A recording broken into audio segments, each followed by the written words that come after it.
Paz do Senhor. Abra sua Bíblia em Gênesis capítulo 25. Nós vamos ler no verso 28. Senhor Deus, pedimos que o Senhor nos abençoe, nos revele a Tua palavra, a nossa mente, ao nosso coração, que ela frutifique em nossa vida, em nome de Jesus. Amém. Diz assim a palavra de Deus, Gênesis capítulo 25, verso 28. Isaac amava a Esaú, porque se saboreava de sua caça. Rebeca, porém, amava Jacó. Irmãos, hoje nós vamos refletir sobre a educação dos filhos. Nós estamos vivendo o período agora de Dia das Crianças e nós precisamos refletir sobre a educação, a atenção que dispensamos aos nossos filhos. Nós lemos nessa passagem da Bíblia sobre uma história em que um pai amava mais a um de seus dois filhos e uma mãe amava mais ao outro. Logo, um pai devia dispensar mais atenção, mais mimos, mais carinho a um filho e a mãe, mesma coisa com o outro. Há uma divisão nesse casal, no meio desse casal. E há uma divisão nessa família que vai se perpetuar ao longo de uns 2000 anos de história. Sim, às vezes, muitas vezes, as coisas que nós fazemos hoje, que nós julgamos ser pequenas, elas têm grandes consequências históricas. É óbvio que a história dessa família, ela está registrada nas Sagradas Escrituras. Mas muitas histórias que não estão registradas também têm fins dolorosos, porque irmãos tratados diferente, com carinho, uma atenção diferente, uma predileção por parte de um e de outro, muitas vezes se tornam rivais e isso tem consequência na vida dos primos, na vida dos próprios irmãos deles, né? Se eu trato diferente meus filhos, às vezes meus filhos, quando tiverem seus filhos, também vão fazer o mesmo. E isso aconteceu, pois um desses irmãos se chamava Jacó, o outro se chamava Esaú, esses irmãos que nós vamos refletir hoje, e vocês vão ver lá na frente que quando Jacó tem filhos, ele também trata um diferente, José, com grande predileção, com grande atenção, em detrimento dos demais, e isso gera um ciúme, uma rivalidade dos irmãos em relação a José, que culmina em José ser lançado num poço, ser vendido como escravo, ir para o Egito, e como de todo limão Deus faz uma boa limonada, Deus dá um fim proveitoso para essa família, apesar dessa tragédia, não só para José, mas para todos os seus irmãos. Deus honra José e também abençoa sua família, seus irmãos, seus pais. Né? Uma história também de perdão aí.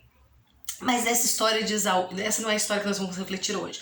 Essa nós vamos refletir sobre a história de Esaú e de Jacó, que, por sinal, foi pai de José, né? E perpetuou essa situação de dar preferência a um filho em detrimento de outro.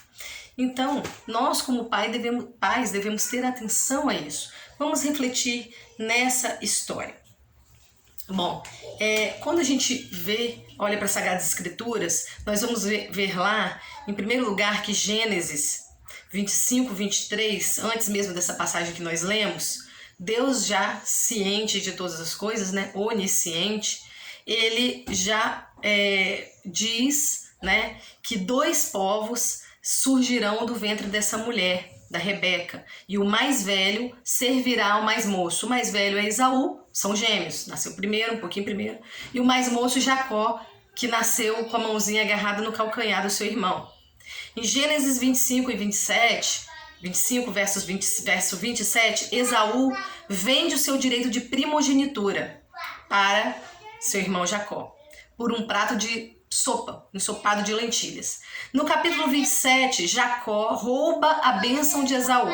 Na hora do pai abençoar, era uma coisa extremamente importante, o Jacó, lá de conluio com a sua mãe Rebeca, que tem a ideia, ele se faz passar pelo Esaú. O pai dele já estava velho, cego, então ele põe a roupa do Esaú para ficar com o mesmo cheiro, ele leva a caça que o Esaú tinha combinado de levar para o seu pai, porque já estava ali separado, preparando, e o outro estava lá caçando sem saber de nada. Então o Jacó já leva um prato para o seu pai, ele coloca pelos de animais nas mãos, aqui no pescoço, porque o irmão era muito peludo, para fingir-se por seu irmão, e assim ele rouba a bênção final do pai dele.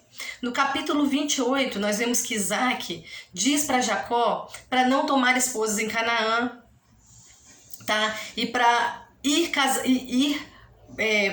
embora dali, casar com um dos filhos de Labão, uma das filhas de Labão, perdão, que é irmão de Rebeca, tá? Então Isaac, assim, vai para Padã Arã, encontra Raquel e se apaixona. No capítulo 29 nós vemos essa parte. Ele trabalha como servo para Labão por 7 anos, para tomar a mão de Rebeca, por sua mulher, só que Labão o engana, assim como ele enganava as pessoas, Jacó também foi enganado, e dá Lia a ele. E ele tem que trabalhar mais 7 anos para ter Raquel, né? Ele desposa Raquel depois do tempo de 1 semana de Lia e trabalha mais 7 anos por ter a Raquel como esposa. E elas geram filhos. Primeiro Lia, porque Raquel era estéril. O Senhor Deus viu que Jacó tinha grande predileção por Raquel, desprezava Lia e frutificou o ventre de Lia primeiro. Ele também trabalhou mais 6 anos por salário.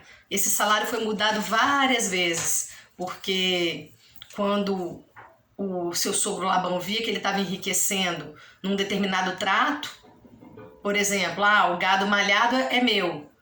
Ele tá nascendo mais malhado, vamos trocar.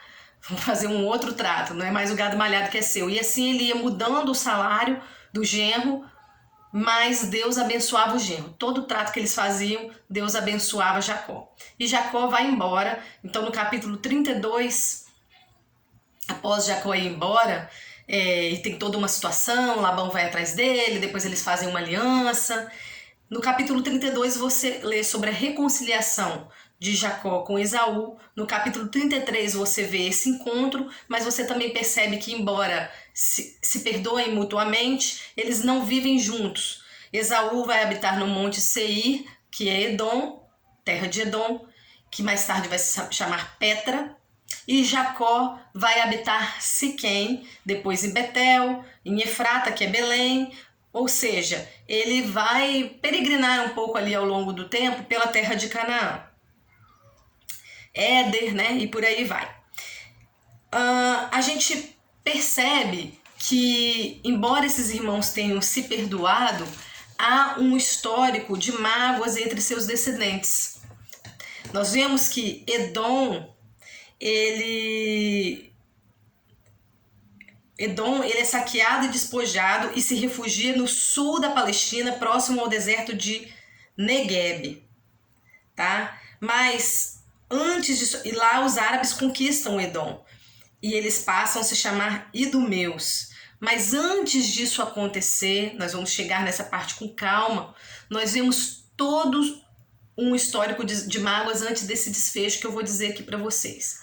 Primeiro, os descendentes de Jacó, quando saem do Egito, Edom não os deixa passar, então eles têm que dar uma grande volta. Você sabe que, como eu disse lá no começo, os descendentes de Jacó foram habitados no Egito, né? José foi perdido como escravo para o Egito, ali ele prosperou, teve fome na terra, os irmãos dele vão para lá, ali recebem alimento, o pai dele vai para lá, vão habitar na terra de Gósen, que é a mais fértil do Egito, e eles se crescem numerosamente, e um faraó que não conheceu José domina aquele povo como escravo. Depois de 400 anos, Deus ouve o clamor do seu povo, esse povo é libertado por Deus, usando seu servo Moisés, também Arão, seu servo, irmão de Moisés, e assim eles saem dali, vão peregrinar no deserto, rumo à terra prometida. E nessa saída do Egito, Edom não os deixa passar, então eles têm que dar uma grande volta com grande sacrifício. Os edomitas também invadem o território dos judaítas no período do rei Jeorão.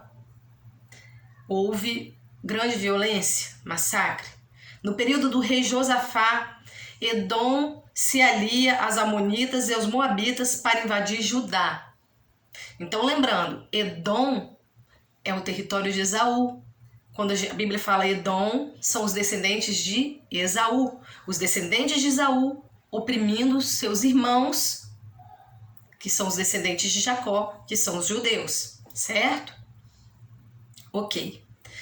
Quando você tem o período do cativeiro babilônico, em 586, você vê que quando os judeus foram levados cativos, os edomitas prendiam ou matavam nas encruzilhadas pelo caminho os judaítas que tentavam fugir. A gente vê isso com muita clareza no livro de Obadias. Nos versos 11, verso 12, o livro de Obadias só tem um capítulo. Verso 10, a gente vê tudo isso. O que acontece? Os edomitas, os descendentes de Esaú, eles habitavam num lugar extremamente estratégico. Eles habitavam em fendas das rochas de um lugar muito alto, uma fortaleza. A cidade de Sela, para entrar lá, era extremamente difícil, porque era uma fenda. A entrada da cidade era uma fenda em que só 2 cavalos emparelhados conseguiam entrar. Então, eles eram extremamente soberbos. Eles pensavam que ninguém poderia os atingir, nem os derrubar das suas altas fortalezas. Eles também eram ricos e isso também aumentava a sua soberba, porque por ali passavam caravanas de comércio. Então, diz a Bíblia que a soberba precede a ruína e também que Deus resiste ao soberbo. Você conhece, provavelmente, esses ensinamentos bíblicos. E foi isso que aconteceu. E também a Bíblia nos ensina que a gente colhe aquilo que a gente planta, não é? A vida nos ensina isso também. Então, o que eles fizeram com seus irmãos quando eles foram massacrados? Eles vão dizer assim: riram da desgraça alheia. Ao invés de eles ajudarem, eles maltrataram ainda mais. Tem um ditado que diz que pisou em cachorro morto, não é isso? Eles pisaram num cachorro morto. Então, eles se aliaram à Babilônia. E eles aproveitaram a fraqueza dos seus irmãos para tripudiarem ainda mais, para saquearem, para fazerem o mal. Mas tempos depois, a própria Babilônia se alia contra eles. No verso 10 de Obadias, no verso 7 de Obadias, a gente vê isso. E no verso 10 diz assim: por causa da violência feita a teu irmão Jacó, serás exterminado para sempre. E o verso 11, o verso 12 vai dizendo isso. E no verso 15 diz: como tu fizeste, assim será feito contigo. O livro de Obadias traz, foi escrito nessa época, né? Traz profecias sobre isso, traz revelações sobre isso e fala sobre essa história. O pastor Hernandes Dias Lopes faz um sermão muito lindo, estudos lindos, né? Sermões lindos. Eu já tive o prazer de ouvir 3 sobre o livro de Obadias, que registra tudo isso que eu estou falando com você, muitas informações, inclusive eu aprendi com ele, com esses sermões. Então, o livro de Obadias diz o seguinte: na casa de Jacó haverá livramento, e eles possuirão as suas herdades. Deus, se lembrando de Jacó, se lembrando de que seu irmão levantou o calcanhar contra ele. E a casa de Jacó, que é o reino do sul, será fogo. E a casa de José, que representa Efraim, o reino do norte, será chama. E Esaú será palha. O que o fogo e a chama fazem com a palha? Queimam. O que Deus está dizendo aqui? Que Deus vai abençoar a casa de Jacó, o reino do sul, porque aí os reinos dos judeus, né, já se dividiram ao longo da história. Na casa de Jacó, no reino do sul, ficou Judá e Benjamim. E na casa de José, representada por Efraim, as outras tribos, que é o reino do norte. Então, esses 2 são fogo, são chama, e a casa de Esaú, palha, restolho. Deus está informando, através do seu servo Obadias, que rejeitou a Esaú, por conta dele ter se voltado contra o seu irmão no dia da calamidade. Então, o que a gente vê aqui? Que a casa de Esaú vai deixar de existir. A casa de Esaú vai deixar de existir. O que acontece? Edom é saqueado e despojado e se refugia no sul da Palestina, próximo ao deserto de Negueb. E quando os árabes conquistam Edom, a região passa a se chamar Idumeia. No século II, João Hircano os força a se circuncidarem. Mas Roma coloca, quando domina aquela região da Palestina, no ano 37 a.C., coloca uma família idumeia no poder. Herodes o Grande. Quem foi Herodes o Grande? Quem se lembra aí?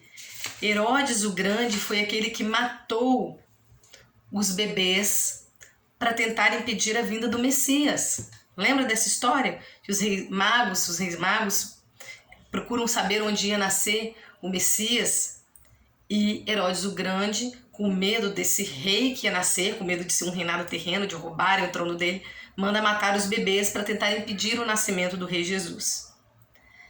O segundo Herodes é o Herodes Antipas, filho dele, que foi governador da Galileia. Herodes Antipas é aquele que mata João Batista.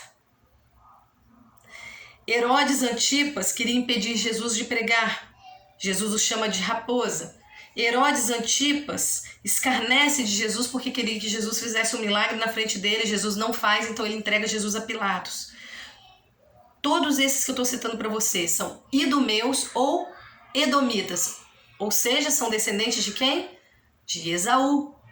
E eles estão, de novo, tripudiando de quem? Dos seus irmãos judeus. Mais do que isso, do Messias, porque a salvação vem dos judeus.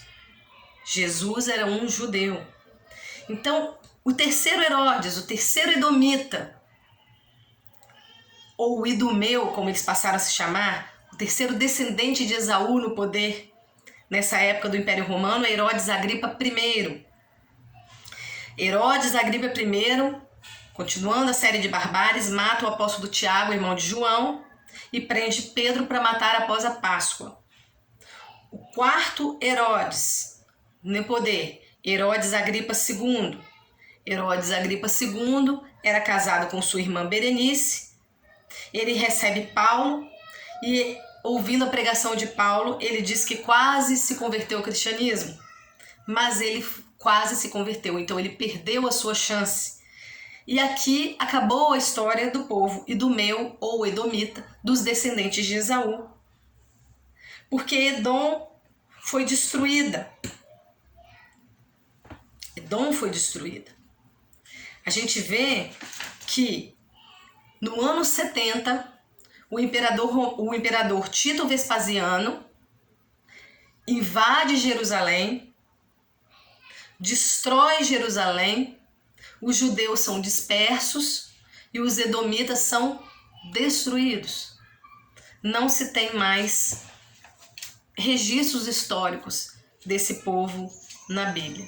E toda essa saga de ódio, de guerras, ela começa na predileção de um filho por parte de uma mãe e na predileção de um outro filho por parte de um pai. Deus, já sabendo disso, já havia até dito, né, profecia, que o irmão mais novo serviria ao mais velho. O pai, ainda assim, quer dar a bênção ao mais velho. A mãe, não, vou dar um jeito para que se cumpra os planos de Deus, como se precisasse. E ela faz o quê? Faz uma artimanha com o mais novo, para que o mais novo roube a bênção de seu pai. E esse irmão mais novo tem que sair fugido, fica 20 anos fora de casa, quando ele volta a mãe já não está mais viva. Foi uma perda muito grande para a família, e uma perda não só para aquele núcleo familiar, mas uma perda que gerou consequências ao longo da história dessa família, uma perda que deixou marcas. E como disse, não registrado em livro de história algum, nem nas Sagradas Escrituras, quantas histórias semelhantes a essas em suas consequências, não iguais, claro, mas semelhantes, histórias de desprezo entre irmãos, história de desprezo entre primos, histórias de brigas na família. não acontecem muitas vezes por mágoas da infância, por filhos que se sentiram preteridos em relação a um irmão.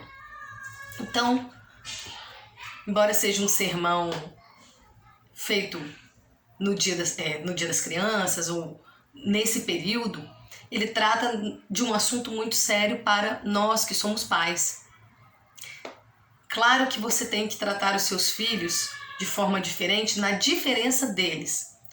Por exemplo, um filho ele tem mais dificuldade numa determinada área, o outro não. Então você vai trabalhar mais essa determinada área com esse filho que tem essa dificuldade. Então são pessoas diferentes, é óbvio que elas vão ser tratadas diferentes. Na educação, na disciplina, no ponto de vista das suas diferenças. Porém, ambas têm direito à mesma dose de amor, a mesma dose de atenção, a mesma dose de cuidado, a mesma dose de carinho. Todos têm que se sentir igualmente acolhidos no seio da família. Se você diz que ama um, fala também para o outro.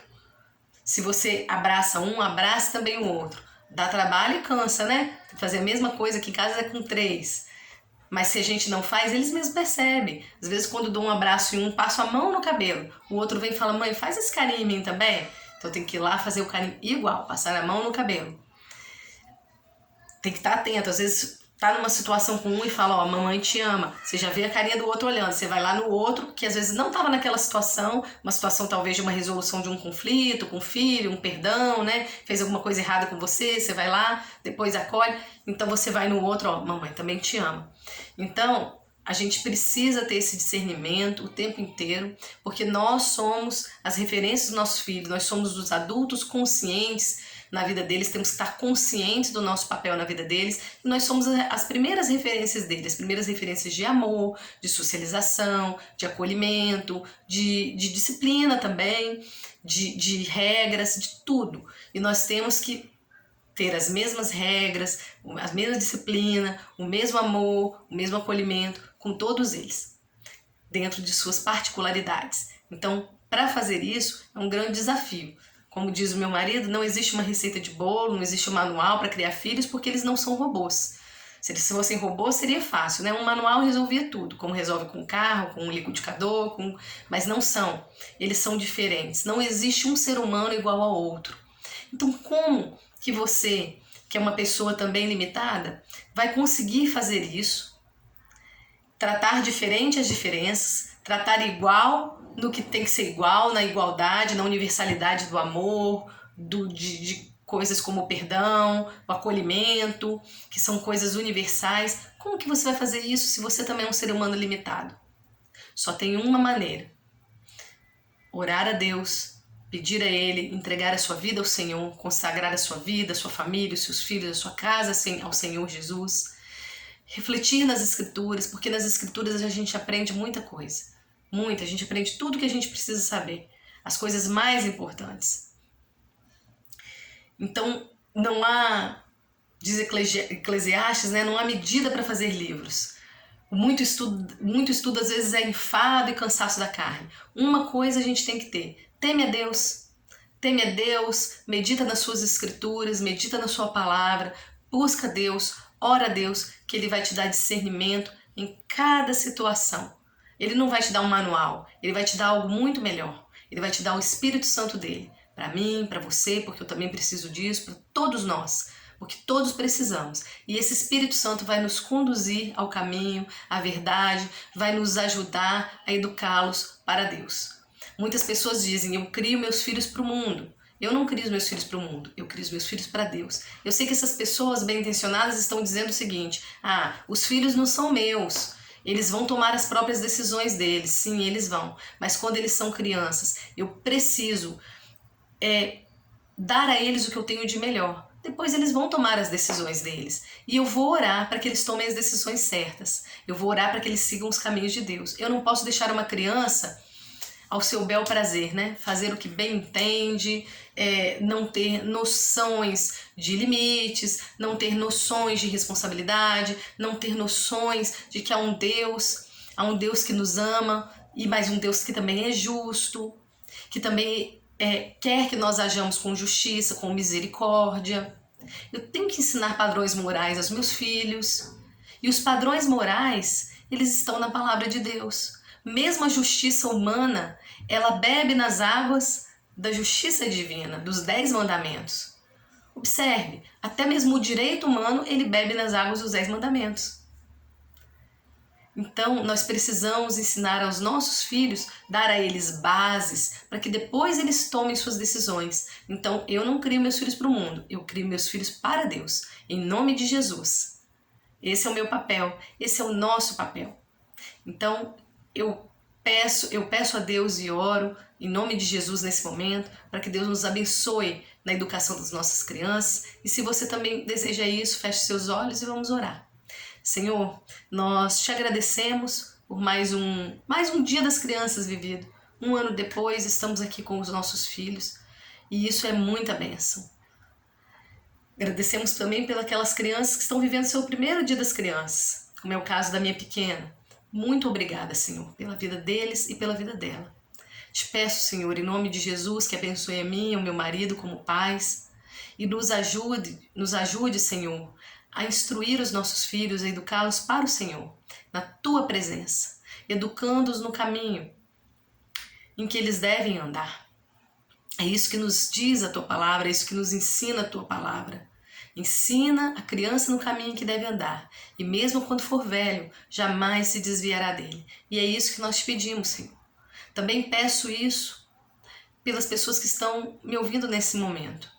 Meus amigos, meus irmãos de fé, eu peço que o Senhor os ajude na educação dos seus filhos. Pai, nos dê discernimento em cada momento, em cada situação, que o Teu Espírito Santo esteja conosco, nos intuindo, nos mostrando, nos conduzindo, e também a eles, Senhor. Que eles sejam cheios do Teu Espírito e que cumpram a missão que o Senhor os concedeu nessa terra. Em nome de Jesus, nós abençoamos as nossas crianças, as famílias aqui representadas, que nos ouvem, as crianças aqui de casa, e nós clamamos para que eles cresçam em estatura e graça diante do Senhor, Pai.